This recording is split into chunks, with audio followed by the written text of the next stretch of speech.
ஆவிக்குரிய நண்பர்கள். ஆவிக்குரிய நண்பர்கள்.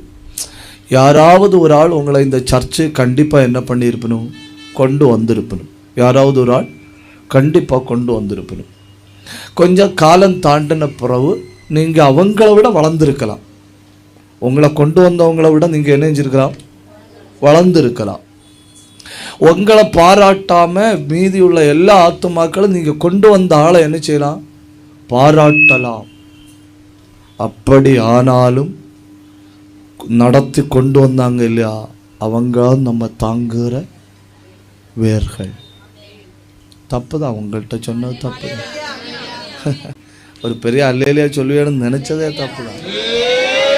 அதான் உற்சாகமா சொல்லுவேன்னு நினைச்சதே தப்பு தான். You like my speech? Malayalam അല്ലേ?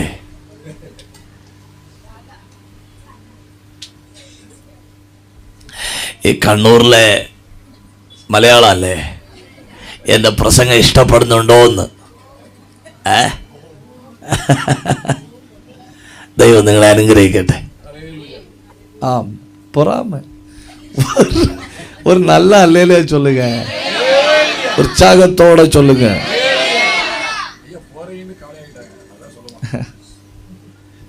சரி,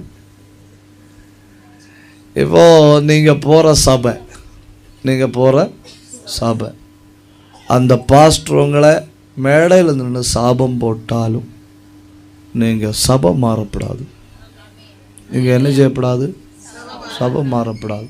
அவர் என்ன கண்டபடி திட்டுறாரு பாஸ்டர், நோ, நீங்கள் சபை மாறப்படாது. ஒரு சகோதரி என்னை பார்க்கும்போதெல்லாம் என் வீட்டில் வந்து உட்கார்ந்து ஆடுவாங்க. அவங்களுக்கு என் வாயில் இருந்து ஒரு வார்த்தை வேணும். என்ன வார்த்தை வேணும் தெரியுமா?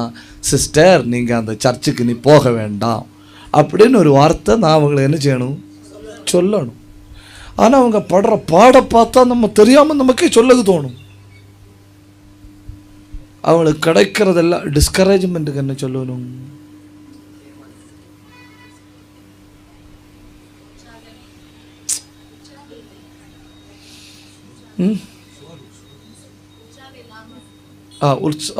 அதுதான் உற்சாகப்படுத்தல், கரேஜ், என்கரேஜ்,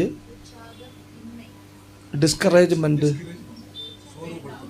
சோர்வுக்குள்ளாக்குதல். ஆமாம், மனம் அடிவாக்குதல்.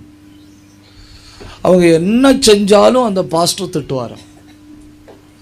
நல்லா பாடினாலும் திட்டுவாராம், நல்ல ஜெபம் பண்ணாலும் திட்டுவாராம், சண்டே கிளாஸ் எடுத்தாலும் திட்டுவாராம்.